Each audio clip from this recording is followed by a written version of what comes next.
नोंथांनि बिसिसि आन्दारावहाय बबेबा गामियावहाय बिपिएफनिफ्राय माने 0 जानो थांगासिनो दं होननाय बाथ्राया बेसेबां सैथो? बेथ' सियर प्रेसिडेन्ट सेक्रेटारिनाव थायो बियो। 17 बोसोरजों रुजुबाय थायो खिन्थु दासिमबो बिथांमोना जेबो मावना दिन्थिनो हाया। बेथ' सियर दा जोङो गामियाव थाग्राफ्रा एसेबाबो मोनसे जौखोन्दो हिसाबै रानोबा बेसेबां पारसेन्टआ इउपिपिएल दङ आरो बेसेबां पारसेन्टआ बिपिएल दङ? ओरै आं गामिखौबो बुंनो हायो। निउ बावजोरगुरि 0, आच्छा, माइनरपुर 0, गोजोनपुरि 0, 1 नं गंगिया दौलतपारा 0। खुलुमबाय लोगोफोर, नोंथांमोनखौ बे बिटिआर इउनिभारसिटि इउटुब चेनेलाव बरायना लादों।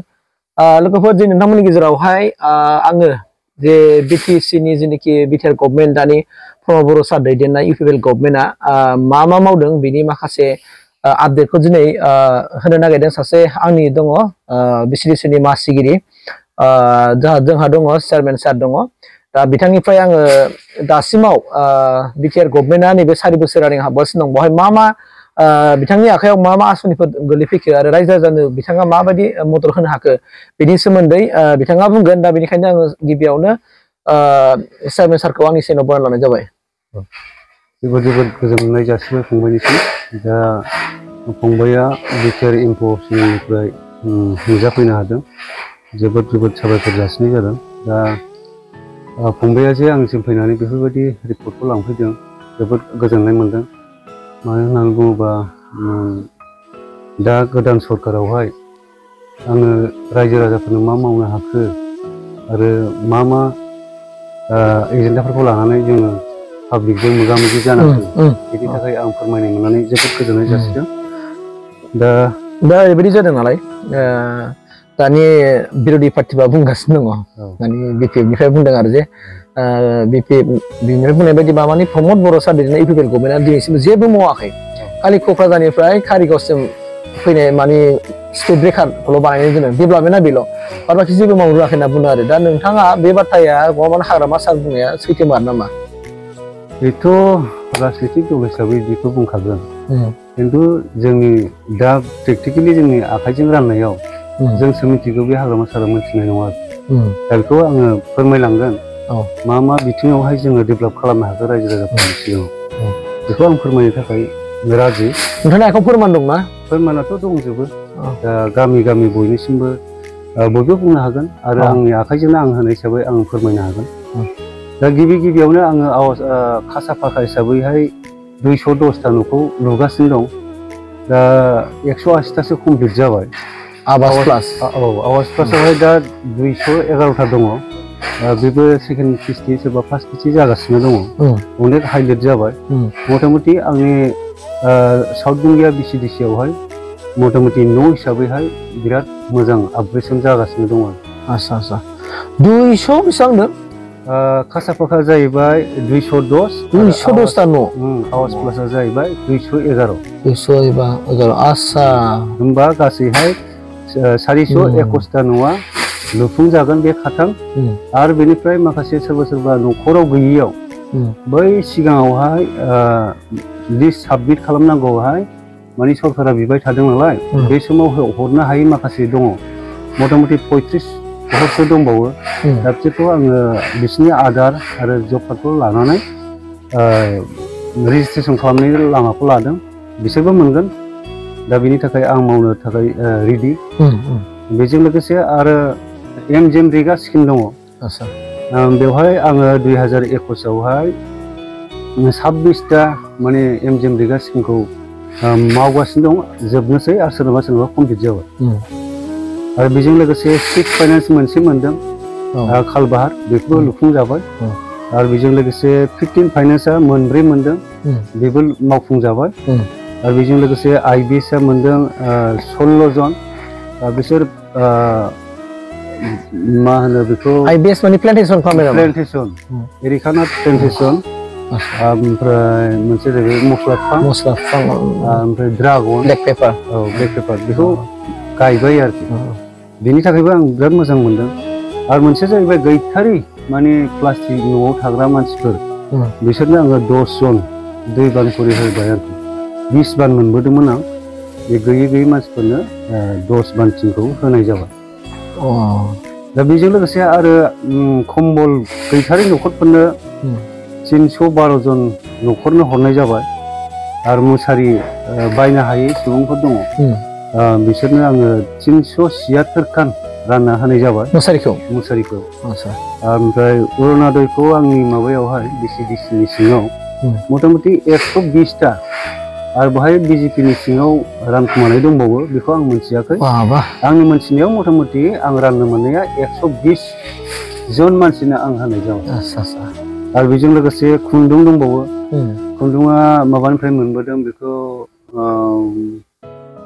मा होनो हेन्दलुम टेक्सटाइलनिफ्राय बेवहाय 71 बान्डोल बेखौ सि दाग्रा सुबुंफोरनो हरनाय जाबाय आरो बेजों लोगोसे थाथसाल सि दाग्राफोरनो गंब्रै मोनबोदों बेखौ रानना हरनाय जाबाय आरो बेजों लोगोसे आलारि सोरां गंसे दङ मन्दिर जोंनावहाय मोजां सिबियारि सासे दङ बेनि मुङै सासेयाव मोनसे मन्दिरावहाय 2 लाख करि गंसे न'खरनो होनाय जाबाय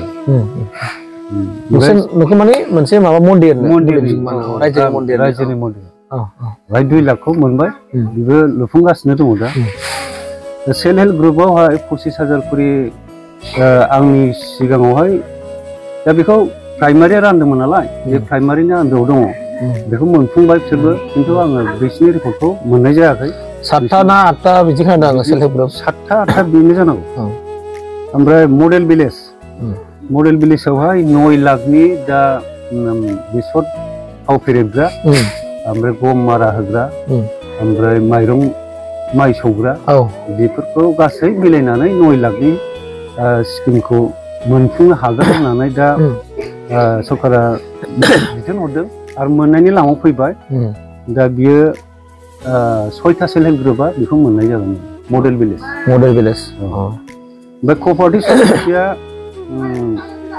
मोनब्रै दङ जोंनाव दा बिसोरो मोनबाय 2 लाख करि बिसोरबो मोनबाय आरो बेजों लोगोसे स्कुल रिपेयारिंआ गासै 7टा स्कुलावहाय जिङा जिजोब्बायमोन दा बिसोरो बिथांमोनहा कमिटियानो गावसोरनो दायथ' लानानै मोजाङै मावफुंजोब्बाय दा कन्डिसना मोजां जाबाय बेबो मोनसे मोजां खामानि इडुकेसन सेक्टरावहाय आरो बेनि उनावहाय अंगनबादि सेन्टार बेबोथ' बिराद जोंनि थाखाय गोनांथि उन्दै गथ'फोरनि थाखायहाय जानाय प्रटिनफोर मोनजायो दा बेनि थाखाय अंगनबादि सेन्टारा गंनै मोनदों गंसेया जाहैबाय महेन्द्रपुर आरो गंसेया जाहैबाय सरायदाका गामियावहाय बेखौ लुफुंगासिनो दं आरो गंसेया कमप्लिट जाबाय ओमफ्राय सुपारभाइजार दा मोनफ्रोमबो गामियाव फट' खेबगासिनो जिआरएसफ्राथ' खेबख'नो हाया बे स्किमखौ खेबनो थाखाय सुपारभाइजार 3 सोसननानै होनाय जाबाय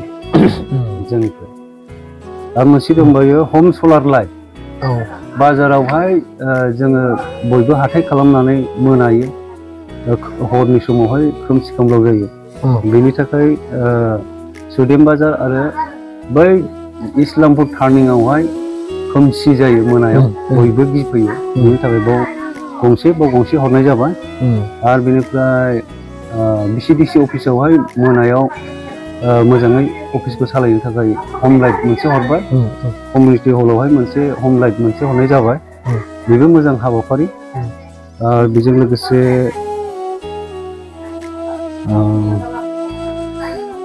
माइक सेट जोङो अफिसाव गंसे मोनबोबाय सेट बिसिडिसि अफिसावहाय आरो बेनिफ्राय कम्पिउटार सेट मोनबोबाय थारमाने खामानि मावनो थाखाय हरबाय आरो गभर्नमेन्टआनो हरबाय जोबोद मोजां बेयो आरो बेजों लोगोसे अल पेन्सना आंनि बिसिडिसिआव गासै 72 जन दं 72 दा 250बाबो मोनगासिनो दं आरो बानायबाय थानाय रानिं दंना गैया रानिं दंगासिनो दं बे जिनिसा जोबनो रोङा बे जाबाय थागोन ओमफ्राय रेशन कार्डआ जाहैबाय आंनाव 118 जना गोदान मोनफुंनो हाबाय दा बेबो मोजां एजेन्डा आरो बेनिफ्राय पिएम किसाना जाहैबाय 135 जन बिसोरबो मोननो हाबाय आरो बेनिफ्राय सुइं मेचिन जि सुग्रा बियो जाहैबाय 65 खान बेखौबो रानना होनाय जाहैबाय ओमफ्राय हा फाट्टाया गासै आंनि बिसिडिसिनि सिङाव टटेल 587 जन मोनफुंनो हानाय जाबाय। दा 6 थाखा गामि दंबावो बाखि बिसोरबो मोननायनि लामायाव दंगासिनो दङ। मथा मथि 1 नं गंगियावहाय 160, गोजोनपुरियावहाय 145, आवजारगुरि 30, निउ इस्लामपुर 60, लांदांपारा 30, उन्दुगामिया 31। टटेल हा पाट्टा मोननाया जाहैबाय 587 घरा आबुङै मोनफुंनो हाबाय आरो। आच्छा आच्छा आच्छा। दा नोंथांनि बे डेभेलप खिथानाय गेजेरावहाय आङो सबसे बाहाय बांसिन मोजां मोनो होनना बुङोबा नैबे बिथाङा खाथायाव लिरना लाजोबदों नै, मानो होनना बुङोबा 587 हा पाट्टा दिनै मोनबाय। दा गभर्नमेन्टआ बेसेबां बोसोर सालायगासिनो दङ? दा बोसोरथाम रानिं। बोसोरथाम रानिं जागोन। दा बावहाय थांनाय जे 17 बोसोरजों जों जुदि कम्पेयार खालामनानै नायोबा रुजुना नायोब्ला नोंथांनि मोनदांनायाव मारैखौ मोनदों नों? माबायदि फिल मोनदों दा बिटिसि मासिगिरि जानानै? बेथ' अनेक आकाश पाताल। आकाश पाताल ना? गोदोनि समावहाय जेनेबा न'आ गंसे गंनैल' फैयोमोन, दाथ' 100जोंसो हिसाब जाहैबाय। जोबोद गोजोननाय मोनदों आंबो। दा गैयै न'खरफोरखौ नायनो हानानै आंनाबो गोसोआ सान्थि मोनदों। दा बेजों लोगोसे मानसिनो थांनानै थानायावहाय फार्स्टआव नांगौ जोंनो हा नांगौ। हा नांगौ मावनानै जानो थाखाय थानो। आरो बेनिफ्राय सेकेन्डआव जाहैबाय फरायनायनि थाखाय गथ' गथायफोरखौ जोङो मोजां लामाजों दैथिनो थाखाय जेनेबा रेशन कार्ड नांगौ, जानाय फारसे नांगौ जाहैबाय। बेजों लोगोसे जोंनो खामायनानै जानो थाखाय दा मोनफ्रोमबो बिथिङावनो दा आलारि सोरां, गियान सोरां, अनसाय बिथांखि सोर बिथिङावनो मावनायनि हाबाफारिया मोजांखौनो नुदों आङो। दा बेजों आं मोजां मोनदों। दा रायजो राजाफ्रा गोबां क्रिटिकेल जादोंमोन बेसाराफोर, माने सोरनाबा आधार कार्डजों बेंक एकाउन्टजों नामफ्रा बिराद इलिगेलमोन। दा मोनसे स्र' जानायनि लामायाव फैबाय। बेसारा बे पाब्लिक मानसिफ्रा बिराद आन्दायोमोन। दा बे आन्दायनाया दिनै सोराङाव फैबाय। बेनि थाखायबो आं मोनसे बिराद रंजाखांनाय मोनदों। मानो होनना बुङोबा जाम्बा जाम्बिखौ रावबो दैथिनो रोङा। दा दिनै जोंनि सरकारनि बेलायाव जोङो गासिखौबो स्र' खालामनानै गाव गावनि संसार जानायखौ एसेबाबो गोजोन होनो हाबाय होननानै आं बुङो। दा ओरैबायदि जागासिनो दं, मोनसे खोथा होनदों, माने दानि जेनेबा खाथियावहाय फैबाय थानाय जेनाखि एमपि इलेक्सन फैगासिनो दं, दा बेवहाय नोंथांनि समस्थियाव मा मा जाथि जन'गोष्ठिफोर दङ? आंनियावथ' एबा नोंनि बिटिसिनि आन्दाराव आदिबासि थाबाय, राभा थाबाय, ओमफ्राय उरावफोर थाबाय, बर' थाबाय, मोनब्रै जन'गोष्ठि आं बिटिसिनि सिङाव दङ आरो। फिला मा रोखोम दा? नेक्स्टनि थाखाय आदिबासियाथ' खुनु धोरोमनि लामा गैला। आंनि खोथा फंसेबो दाननो हाया, राभायाबो फंसेबो दाननो हाया, उरावफोर दाननो हाया। बर'फ्रा एकजन दङ, बिसोरो माने गोदोनिफ्रायनो बे पार्टियाव थानाय हिसाबै, पार्टिया बेनि बिटिआव थानाय हिसाबै माने एसे एनै आगोलाव मोननायखौनो दाबो मोनबावगोन मिजिं खालामनानै बिसोर दंथ'यो आरो। नोंथाङा बै जेनाखि राभा, सावथाल, उराव बिथांमोनजों सोमोन्दो लाखिबाय थायो नामा? सोमोन्दोआथ' ओरैबायदि रिलेसन, गावसोरनो सोंहरो, गावसोरनो आंखौ खबर लाहरो बबाव दं, आरो लेंहरो, मोजां गाज्रि रायलायो, आपडेट लायो। सोर बिथिङावनो बिसोर आंखौ बिराद मदद खालामो आरो हास्थायो। बिनि थाखायबो आं गोजोननाय मोनदों आरो।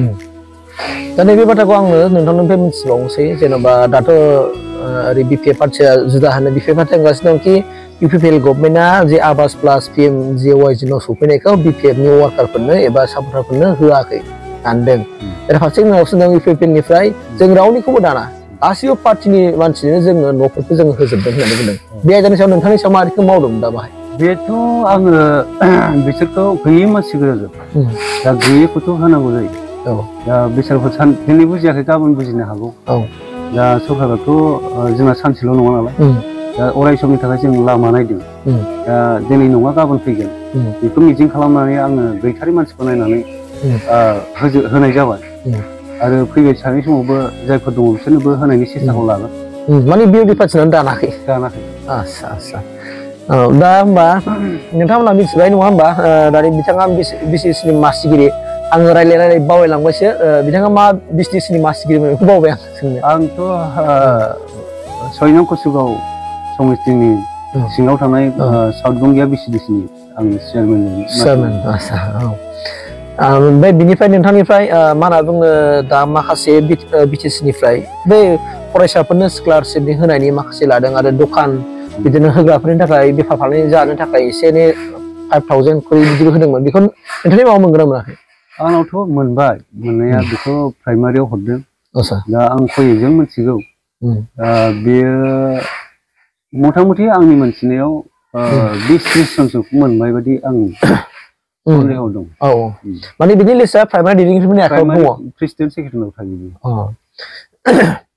होमबा लोगोफोर नोंथांमोनाथ' मिथिबाय आङो बिसिडिसि मासिगिरिजों आं मोजाङै डिसकासन खालामबाय आथिखालाव जे इउपिपिएल गभर्नमेन्टआ रानिं दा माने 4 बोसोराव हाबगासिनो दं होनना बुंदों दा बिनि गेजेरावनो गोबांथार खामानि मावनानै देखायबाय नाथाय फारसेथिं जों नुदों बिपिएफनि माखासे दैदेनगिरिफ्रा गोबां बाथ्रा बुङो आरोखि ना इउपिपिएलआ मावनो हायाखै दिनैसिमबो खालि 17 बोसोरजों रुजुबाय थायो खिन्थु दासिमबो बिथांमोना जेबो मावनानै दिन्थिनो हाया बे बाथ्राखौ बुंदों दा बेनिफ्राय नोंथांनिफ्राय माबा मोनसे फोरमायनांगौ दंबावो नामा रायजो राजाफोरखौ नोंथांनि जे मोनदांदों माने गोबां मानसिफ्रा बुंदों दानि इउपिपिएल गभर्नमेन्टआ कारेन्ट बायदि खामानि मावदों होनना बुंदों आरो स्पिडआव पुरा स्पिडआव खामानि मावदों जेखौ 17 बोसोराव बिथांमोना जेबो देखायनो हाया खिन्थु ओरैबायदि कारेन्टनि स्पिड खारगासिनो दं बेखौ नायोब्ला फुलफिलमेन्ट खालामजोबनो हागोन बेबायदि मोनसे होनदों माखासे मानसिफ्रा बेथ' सियर दा जोङो गामियाव थाग्राफ्रा एसेबाबो मिथिगौ ओरैबायदि स्पिड माने माखासे आइटेमफोरखौ नायोब्लानो माने बिराद आसरित मोनथावथावखा माने सोर बिथिङावनो माने बबेबा बिथिंखौ नायस'रै बिथ' नङा दा फारफ्रोमबो बिथिङाव नायनानै दा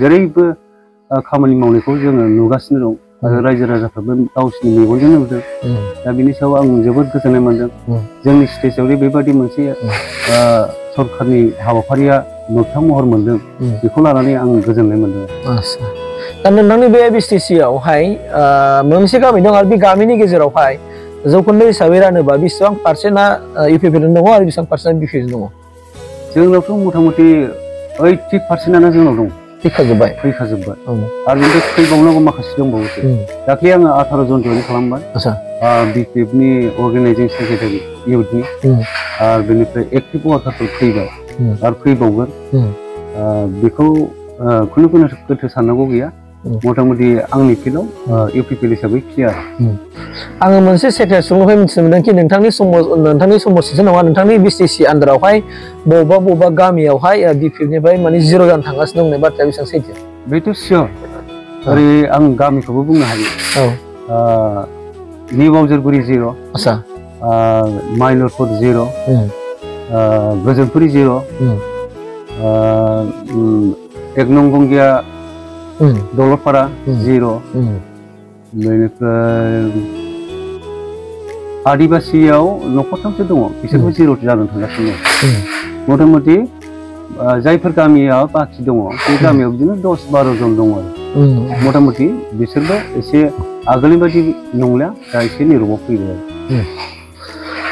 अब्ला नोंथांमोना बिटिआर इनफो स्टडी चेनेलनि गेजेरजोंहाय बिसिडिसि मासिगिरिनिफ्राय मिथिनो मोनबाय जे बिथांनि समस्याया जोबोद मोजां क्लिन जागासिनो दंमोन क्लिन माने इउपिपिएल गभर्नमेन्टजों रायजो राजाफ्रा पुलिस सापर्ट होनो ओंखारबोबाय आरो माखासे गामिनिफ्राय 0 जाबाय बिथाङा नाम लादों जेरै बिथाङा होनदों निउ बावजारगुरि गोजोनपुरि माइनरपुर आरो नंगन गङिया आरो गोबां गामिया जानो थांगासिनो होनना बुंदों थारैनो होनबा आं खोनानाय बाथ्राया थारैनो सैथोआनो अब्ला नोंथांमोना मिथिनो हाबाय निस्सय दिनै जानो हागौ फैबाय थानाय एमपि इलेक्सननि थाखाय गोबां राजखान्थि दैदेनगिरिफ्रा गोबां बाथ्रा बुंनो हायो बिथाङा दिनै सरकारनि मानसि जाबाय एसे सरकारनि मानसि हिसाबै बिसिडिसि मासिगिरि हिसाबै बिथाङा दिनै गासैबो बाथ्राखौ मिथियो आरो गासैबो आसनिफ्रानो बिनियाव आखायाव सिगां सफैग्रोजोबो दा बे हिसाबै बिथाङा गासै बाथ्राखौ मिथिनो हायो दा निस्सय नोंथांमोना मिथिनो हाबाय आरो बिनि गेजेरजोंहाय माबा बुंबावनांगौ होनबा बुंनाया बेनो थारमाने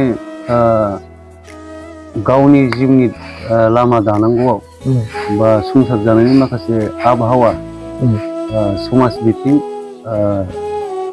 रांखान्थि बिथिं आरो माखासे गावनि हारि हारिसाखौ दाफुंनायाव गोबां साननांगौ दङ ओंखायनो जाय बिथांमोनहा साननो हायाखै बे बिथांमोननि गोरोन्थि जाय सरकारा माबायदि लामाजों दैदेनदों बेखौ गावनि मोनदांथियावनो थाखायो ओंखायनो जायफोर फंबायमोनहा बा बिदामोनहा साननो हायाखै बिसोरखौबो आङो सानसे समाव लासैनो खौसेयाव फैगोनखौ आङो मिजिं खालामनानै आसा दङ आरो